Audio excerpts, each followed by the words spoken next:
Hey guys, this is Mike Sullivan. I'm the Stringmaster General for ComLax. It's an honor to be here for what I'm going to call the Throwback Traditional Thursday. I've got this this enigma of a head. You can't really figure it out. It looks like it's upside down when I hold it straight up. It's the Scorpion from Warrior. I don't know the exact release date. Probably, if I had to guess, mid-90s, 94, 95. I'm going to put a trad in it. I've never strung it before. Let's see how it goes. It's just a standard, original trad. I'm gonna keep it real basic, orange sidewall, everything else white, brown leathers. And yeah, let's go. Let's try it out. So just a normal sidewall. Obviously not many sidewall holes on this thing. They're grouped in a weird double pattern. So what I'm gonna do is go out through the bottom hole and in through the top hole and create like an interesting little loop here. And I think that might pull the pocket in a little tighter on a wide head. So with the shape of this head, I think I'm going to have to try to make a higher up pocket, at least higher than what I would normally use. I'm going to try to do 5 diamonds, keep it kind of shallow for big diamonds for a good hold, a little shallow for a real quick release, and hopefully something that works with this weird scoop. This almost looks like one of those old Adidas heads. Just putting these leathers in here, I can tell this is going to be a challenge. But I'm up for the challenge. I had 2 coffees today. Nothing can stop me. All right, so I've got my leathers in. I've got my sidewall strung up. I haven't tied my leathers off yet because this scoop is giving me weird depth things, and here goes nothing because this is I've never done this. I've never seen one of these actually strung up. So I'm starting with my whole 1 piece of string.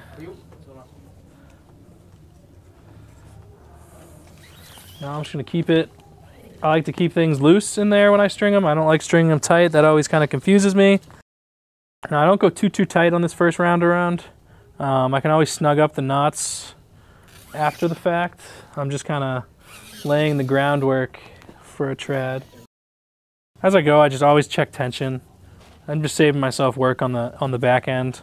So what I'm thinking with the shape of this head, these outers are going to be a little tighter than normal, and that way the middle ones can be looser and create an actual channel in this very oddly shaped head. Kind of like me, I have an oddly shaped head. So at the bottom is a thing that's always kind of confused me and perplexed me. I've had trouble finding ways I like to do it, and I have adopted the Connor's method. I got it from his YouTube stuff. It's kind of similar to something I used to do, but this is just a little cleaner. The knot. First I'm going to tie my leathers now that I kind of know how I want them. I do that, I just pinch it under my chin and do it in the front. Make sure they're even. I'll look at the depth like that with some pressure. So these depths can be messed with. I can change them after the fact and slide some things around. It's a good base. So what I stole from Connor, 100% stole it. I go under the leather.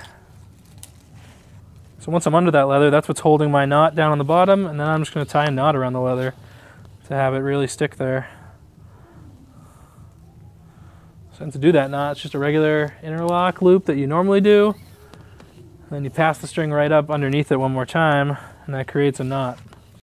Yeah, out of the 3 or 4 methods I've had for doing this is definitely the cleanest way. So now we have some diamonds. It's starting to resemble an actual pocket. It's got some big diamonds, and it's going to be nice, big, and shifty. I'm really going to feel the ball. It's going to be old school, just like this head. As I go, I just kind of mess with my spacing, readjust things, make sure everything looks copacetic. Nothing's going to get too shifted around when I make my transition and start stringing down this channel. Another thing I'm big on is not having a shaft on the head. Because if there's a shaft on this, I wouldn't be able to pick it up and spin it and switch directions like I do, and I feel like that really helps me make a good pocket. Is just being able to hold the head at any angle. If there's a shaft on this, it would be everywhere. I don't know, I can't string with a shaft on the head. I'm just about 2/3 done with the pocket itself, and it's resembling a pocket. It's a little crazy looking and weird looking, and it has huge diamonds, but I'm gonna love it like it's my own. I think it's gonna be cool. Now when I get to this point, I kind of start to put my hand in there like it's a ball. And that kind of helps me space some stuff out and figure out more tension, and I can also look and think about what I need to go back and do later. And at the end of the day, just, you know, don't be scared to go back and fix things and even do it over, because it's better to have a nice perfect pocket that you did twice than a okay one you did once. I don't want to jinx myself, but I've gone this whole pocket without accidentally yanking on my beard, which is pretty rare, and it really hurts. So I strung the whole body of the pocket. This thing is weird looking. So now I'll go through, what I do is I kind of just jam my hand in there like it's a ball. I like this instead of, a lot of guys put the butter knife and a ball in there.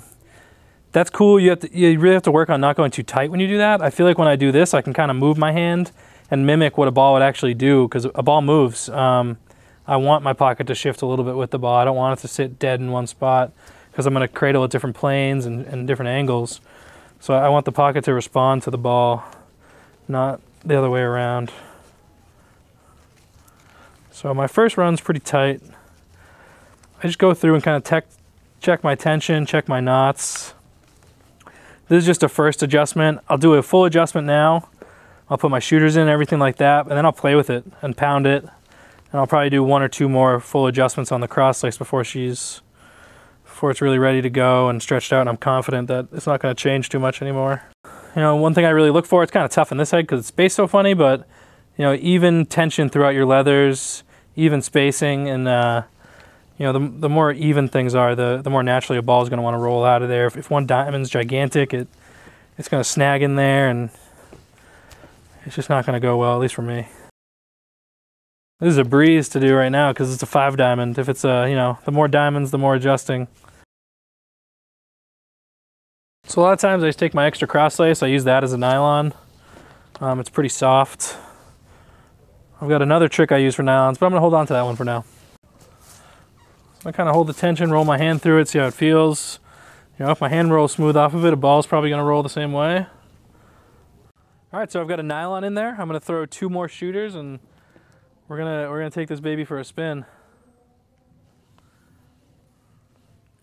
Shooter, the same idea. I feel like shooters in a traditional need to be a little looser than a mesh pocket. They're kind of just softening the release for me. Just checking the tension to make sure it's looser than that top nylon, so I get a nice smooth release. I'll go back, smooth out the shooters, make sure there's no weird lumps or nothing sitting weird, everything's spaced out. It's a little nice and deep. It's going to sit up by the shooters. It's actually got a channel on it. I'm going to put it on this really fitting wood shaft. I'm going to try it out. Oh, barely illegal. And now it's time to hit the lax ball, see what happens.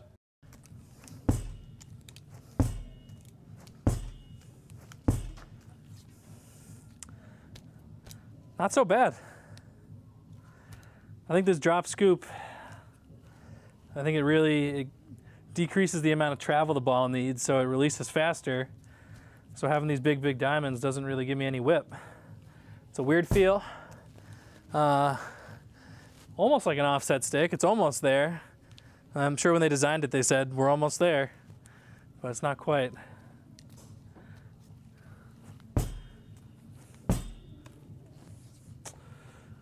Overall, I like it. I like it more than I thought I would. A strange pocket. And a strange head. So this head actually strung up a lot better than I thought it would. I didn't even know what was going to happen. Such a weird shape with a drop scoop like that, and a real lift in the top of the sidewall. You know, I don't recommend you play NCAA Division I lacrosse with this, or professional lacrosse with this, but this will be a heck of a backyard stick, maybe a good alumni game stick, just to show off your sweet gear collection. Find them if you can. There's probably not too many of these out there. Thanks for having me. Thanks for having me on Lax All Stars. Thanks for Traditional Thursday. Thanks for lacrosse.